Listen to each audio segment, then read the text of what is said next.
Some of the biggest challenges in the responsible use of data science in the public sector are really mostly cultural. It's getting the public sector to really think about how data can help them do their jobs better. There's so much information available to not only the public, but internally within government. And so it's up to those of us who work in public policy and in government to ensure that we're responsibly unlocking that data and making sure that we also explain what we're doing to the broader public as well. Immersion Day is one great example where people go in, they help out a particular city, they build a dashboard. Data is being used across organizations to drive decision making. Like, where do we put money in our communities?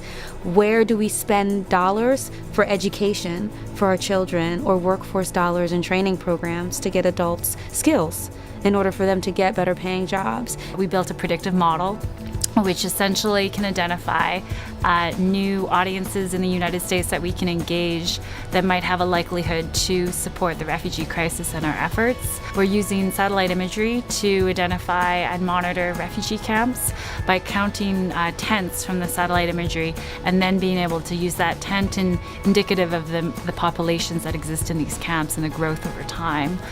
So those are two examples of how we've applied machine learning today. And then you have also communities that are using data and evidence to effectively manage services that are delivered to those that are homeless, that don't have housing. And so if you think about that end of the housing spectrum, it's really important to think about how data can influence the application of resources to make sure that we're getting people from being homeless into permanency, long-term housing options. The Data-Driven Justice Project got started last June 2016 at the White House, and we've transitioned it now. We're continuing to work with the Arnold Foundation.